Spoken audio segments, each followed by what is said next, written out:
বন্ধুগণ, তোমরা সবাই আশা করি ভালো আছো।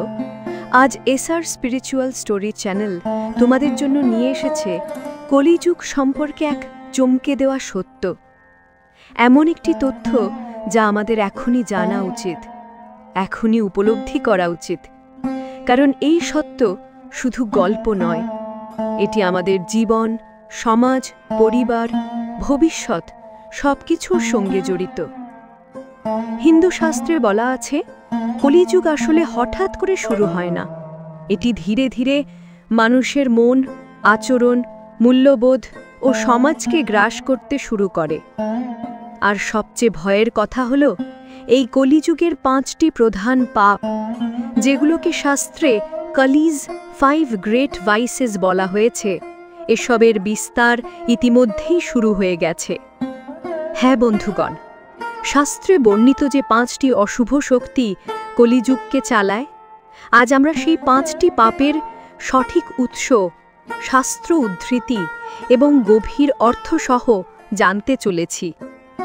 এই ভিডিওটি শুধু একটি তথ্য নয়, এটি একটি আত্মজাগরণের ডাক, যাতে আমরা নিজেদের ভুল বুঝতে পারি, নিজেদের পরিবারকে রক্ষা করতে পারি এবং সঠিক পথে জীবনকে ফিরিয়ে আনতে পারি। তাই ভিডিওটি শেষ পর্যন্ত দেখো, কারণ শেষের অংশে রয়েছে এমন কিছু সত্য যা তোমার দৃষ্টিভঙ্গি পাল্টে দিতে পারে, আর হয়তো তোমার জীবনের জন্য একটা বড় সতর্ক বার্তা ও আশীর্বাদ দুটোই হয়ে উঠবে। চলো তবে শুরু করা যাক কলিযুগের 5 প্রধান পাপের রহস্য উদ্ঘাটন।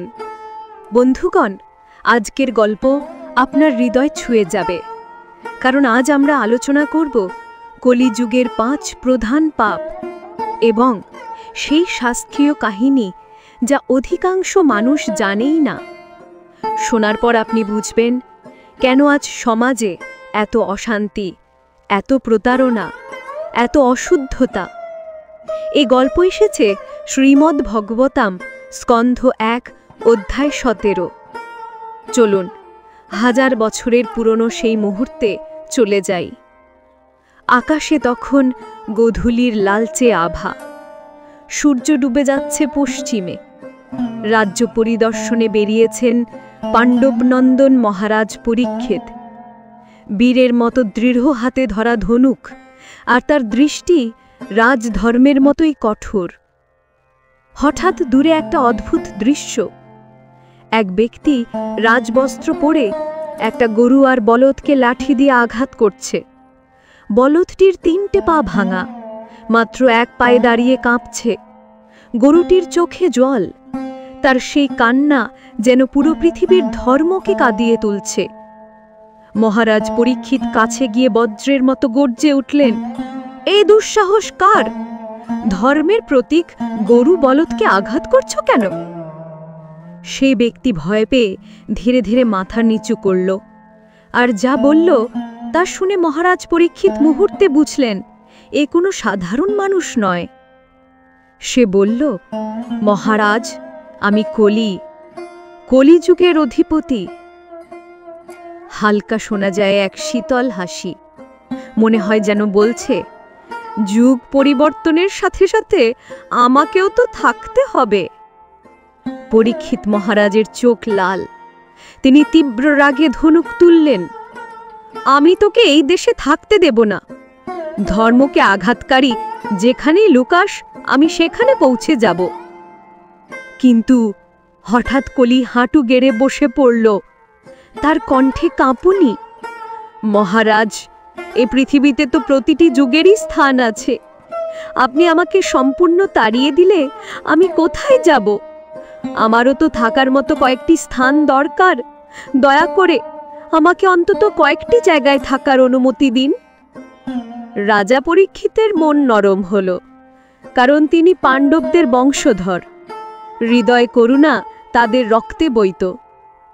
মহারাজ পরীক্ষিত বললেন, ঠিক আছে কলি, আমি তোকে 4টি স্থান দেব, যেখানে তুই বিনা বাধায় বাস করতে পারবি, কিন্তু বাকি রাজ্যে তোর প্রবেশ নিষিদ্ধ।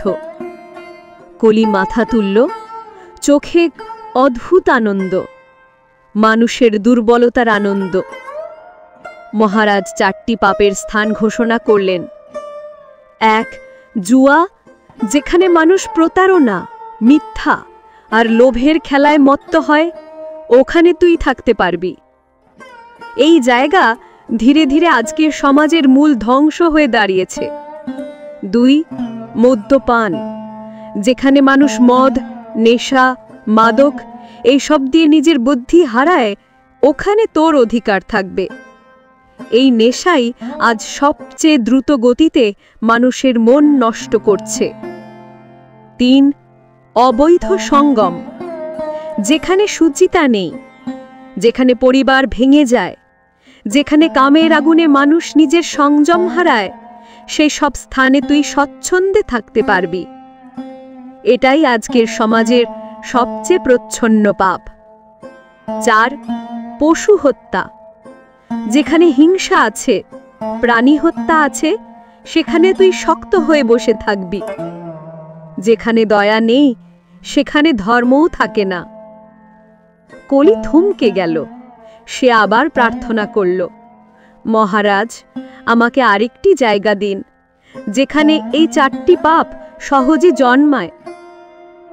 মহারাজ পরীক্ষিত বললেন, ঠিক আছে, তোর 5ম স্থান হবে সোনা যেখানে আছে, অবৈধ ধন যেখানে আছে, কারণ সোনার লোভেই জুয়া জন্মায়, ব্যভিচার জন্মায়, নেশা জন্মায়, হিংসা জন্মায়। এখন কলি হাসল, একটা ঠান্ডা, শিরদাঁড়া শিউরে তোলা হাসি, কারণ সে জানে মানুষের লোভের ওপর যুদ্ধ করাই তার সবচেয়ে সহজ। বন্ধুগণ, শাস্ত্রের ভাষায় কলি কোনো ব্যক্তি নয়, সে একটি প্রবৃত্তি, একটি প্রবাহ, একটি নেতিবাচক শক্তি, যা মানুষের মনে ঢুকে পড়ে যখন সে এই 5টি পাপের কাছে যায়। আজ দেখুন, এই 5টি পাপই পৃথিবীতে দ্রুত ছড়িয়ে পড়ছে। যেখানে মদ্যপান আছে, সেখানে মন অস্থির। যেখানে অবৈধ ধন, সেখানে সম্পর্ক ভেঙে পড়ছে। যেখানে ব্যভিচার, সেখানে পরিবার নষ্ট। যেখানে জুয়া, সেখানে প্রতারণা। যেখানে হিংসা, সেখানে অস্থিরতা। অতএব শাস্ত্র সতর্ক করেছে, কলির শক্তিকে হারাতে চাইলে এই 5টি পাপ থেকে দূরে থাকো। এটাই পরীক্ষিত মহারাজের শিক্ষা। আজকের দিনে কেউ যদি বলে যে কলি সবকিছু নষ্ট করছে, তাকে একটা উত্তর দিন, কলি আমাদের বাইরে নেই। কলি শুরু হয় আমাদের ভেতরের মিথ্যা, আমাদের লোভ, আমাদের নেশা, আমাদের অসংযম। আপনি যদি আজ জুয়া ছাড়েন, মদ ছাড়েন, অবৈধ সম্পর্ক থেকে দূরে থাকেন, পশু হত্যাকে সমর্থন না করেন, অবৈধ ধনের প্রতি লোভ না রাখেন, তাহলে আপনার ঘর, আপনার পরিবার, আপনার মন কলির প্রভাব থেকে মুক্ত হয়ে যাবে। শাস্ত্র বলে, কলিযুগে মুক্তির একমাত্র সহজ পথ হল ভক্তি, সত্য, দয়া ও সুচিতা। এগুলো যত বাড়বে, কলি তত দুর্বল হবে। বন্ধুগণ, মহারাজ পরীক্ষিত ও কলির এই কাহিনী শুধু একটি পুরাণ গল্প নয়, এটি আজকের সমাজের আয়না। যদি আমরা এই 5টি পাপকে আমাদের জীবন থেকে দূরে রাখতে পারি, তাহলে কলিযুগেও ধর্ম, শান্তি ও আলো ফিরিয়ে আনা সম্ভব। বন্ধুগণ, আজ আমরা জানতে পারলাম কলিযুগের সেই 5টি প্রধান পাপ, যেগুলোর বিস্তার আজ আমাদের চোখের সামনে, আমাদের সমাজে, এমনকি আমাদের নিজের জীবনেও দেখা যাচ্ছে। শাস্ত্রের বাণী কখনো মিথ্যে হয় না। এগুলো শুধু গল্প নয়, এগুলো আমাদের পথ দেখানোর জন্য ঈশ্বরের সংকেত। কিন্তু মনে রাখবেন, এখানেই শেষ নয়। হিন্দু শাস্ত্রে এক গভীর সত্য বলা আছে, কলিযুগে যখন ধর্ম তার 4 পা হারিয়ে শুধু 1 পায়ে দাঁড়িয়ে থাকে, তখনই মানুষ তার আসল পরীক্ষা দেয়। ধর্ম টিকে থাকে সৎ মানুষের হৃদয়ে, তোমার ভিতরে, আমার ভিতরে, আমাদের সবার ভিতরে। আর আরেকটি আশ্চর্য তথ্য, শাস্ত্র বলছে কলিযুগের সমাপ্তিও নির্ধারিত। শেষে আগমন হবে কল্কি অবতারের এবং কলিযুগের অন্ধকার ছিন্ন করে ধর্ম আবার চার পায়ে প্রতিষ্ঠা পাবে। এসব সত্য, এই মহাজাগতিক চক্র মানুষকে সতর্ক করার জন্য, জাগিয়ে তোলার জন্যই বলা হয়েছে। আর তাই বন্ধুগণ, আমাদের পরবর্তী ভিডিওতে আমরা তুলে ধরব কলিযুগে ধর্ম কিভাবে এক পায়ে দাঁড়িয়ে থাকে এবং কলিযুগের সমাপ্তি ঠিক কিভাবে হবে। বিশ্বাস করুন, এই জ্ঞান আপনার দৃষ্টিভঙ্গি বদলে দেবে। তাই যদি সত্যি জানতে চান এই শাস্ত্রের আশ্চর্য গোপন তথ্যগুলো, তাহলে এখনই চ্যানেলটি সাবস্ক্রাইব করে নিন, বেল আইকন চাপুন, যাতে পরবর্তী ভিডিওর নোটিফিকেশন আপনি সবার আগে পান।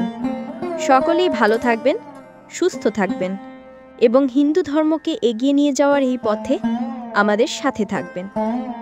এসআর স্পিরিচুয়াল স্টোরি চ্যানেলের পক্ষ থেকে আপনাদের সকলের জন্য ভগবানের কাছে অশেষ শুভকামনা ও প্রার্থনা রইল। জয় শ্রীকৃষ্ণ, জয় শ্রীরাম। ধন্যবাদ।